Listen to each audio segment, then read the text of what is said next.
magandang araw sa inyo. Nandito ako sa Barrio Amaya, Tansa, Cavite. Ito po yung baryo na pinagmulan ko at nandun ay ang Aplaya. Magbibigay lang kami ng konting tips tungkol sa sakit sa tuhod. Oo nga, Doc Lisa. Tama-tama, napadayo tayo dito sa lugar ninyo, sa Amaya, Tansa. And meron lang kami tinulungang pasyente kasi tumawag yung barangay captain sa amin. Meron daw isang pamilya, si Mario, na kailangan ng tulong, tinulungan muna namin.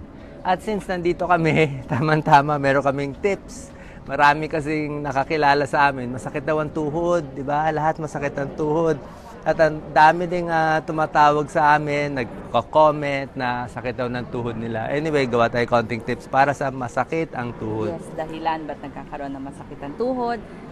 Madalas kasama yan sa pag-edad, pagiging arthritis o osteoarthritis, overweight o mataas ang timbang, trabaho laging nakatayo, sales lady, tagaluto, yon, karpintero. Doc Lisa, lakas mo na lang boses mo kasi malayo ka.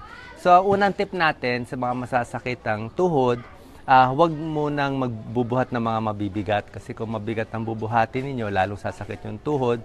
Tapos yung aakyat ng hagdanan, alam niyo yan, ay paakyat ng hagdanan, pababa, mas mahirap yung tuhod eh. Hirap yung tuhod yung going up and going down, kaya mas gusto niya mas diretso.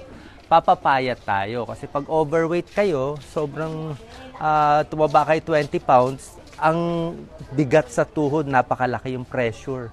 Kaya kung makakapayat kayo ng 10 pounds, 20 pounds sa tama yung timbang, mas hindi mahirapan ng tuhod. At Doc Lisa, high heels, di ba? Sa mga kababaihan, ang pagsuot ng high heels, nakakasakit sa tuhod kasi naiiba yung gravity. Mas maganda talaga yung rubber shoes eh. Pakita natin rubber shoes ni Doc Lisa. Ganyan, ang maganda rubber shoes. Para hindi sumakit ang tuhod. Lalo na sa inyong pag-edad. Tapos yung pagluluhod din sa sahig, hindi rin maganda yung lagi nakaluhod, di ba? Pag naglilinis, sasakit yung tuhod nyo. So, rubber shoes, bawas sa timbang, tapos papalakasin natin yung muscle sa hita natin. Siguro papakita ko, Doc Lisa, paano papalakasin yung muscle.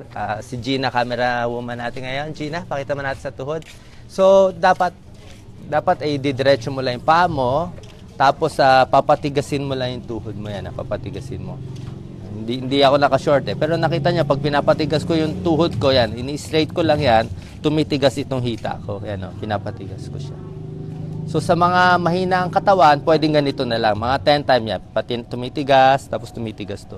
Ganun na lang ang gagawin natin. Pero yung mas malakas, kaya nila mag semi-squat, half squat, okay din. Tsaka isang tip ko nga, para malaman nyo, naturo ko na to dati, kung may diferensya ang tuhod ninyo, kung may arthritis, ang pwedeng gawin ay hahawakan nyo yung tuhod nyo. Ito, yan, ang hinahawakan ko. Hawak tayo.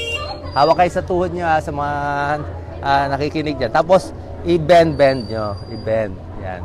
Pag may naramdaman kayong tumutunog, lumalagotok, ayan, ako may lumalagotok konti, ibig sabihin may arthritis kayo. Ha?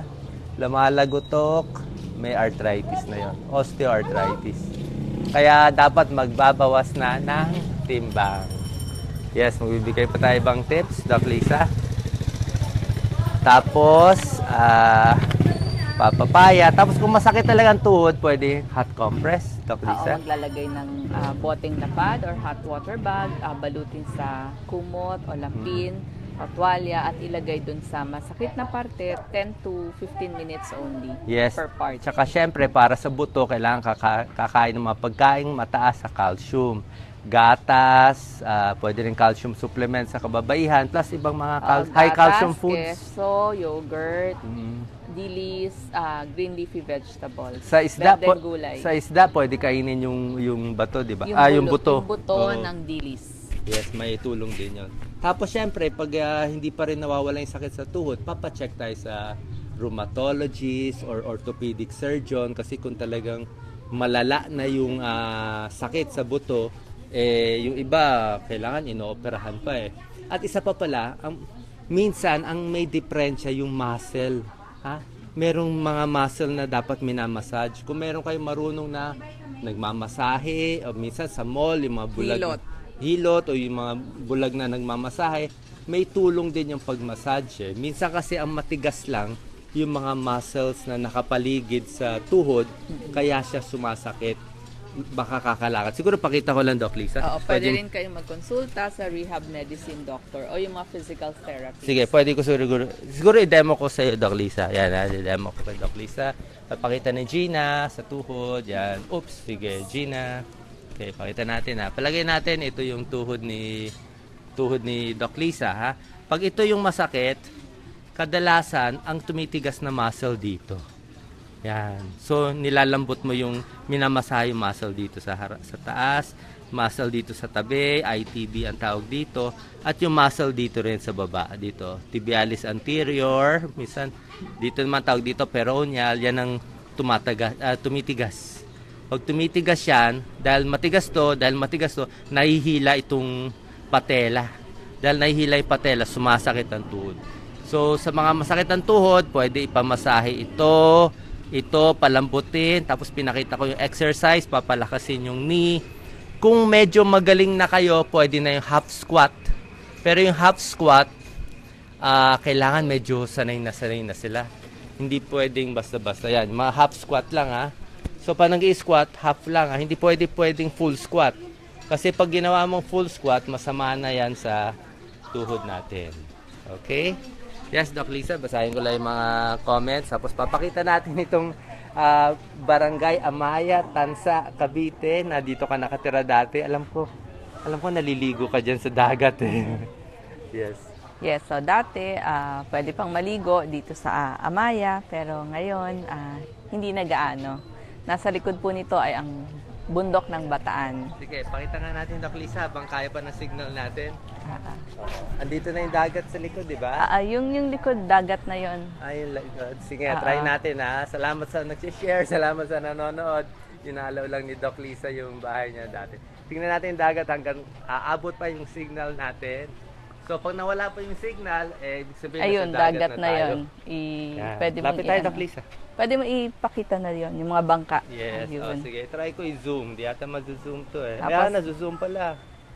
Ayan, nag-zoom natin. Sige, pakita natin yung bundok ng Bataan. Ito ang bundok ng Bataan. Sila, Lolo, nagagawa na. Oo, sumilip ako kay Lolo. Tatay, pasilip lang po ha. Ganda ng ginagawa nyo. Anong bundok mo yan, tatay? Bataan. Bataan, yes. Oh. Ilang taon na po kayong gumagawa ng lambat? Matagal na? Ganda nitong lambat nyo 40 years. 40 years. Oh, kumukuha po kami ng video, nagbibigay kami ng mga tips po dito, ano tatay. bang pangalan nyo, tay? Ricardo. Taga-Amaya kayo. Ako po, ako ni Bidong Pohas. Kilala ko. Kilala nyo? Andyan ang bahay. Andyan yung bahay. Sige. Taga rito ako. Doc Lisa, marami na nanonood. Siguro mag-goodbye na muna. Goodbye. Goodbye tayo sa Facebook. Maraming mga taga-abroad. Ano, baka magkamag-anak ba kayo? Maaari. Kasi pag taga dito. Ay, di ba yung loob niyo gagawin yato? Gagawin sa loob? Meron nga pong nag-uupay. Apo. Yes, Doc Lisa. Apo. Okay, salamat sa inyo. Goodbye po.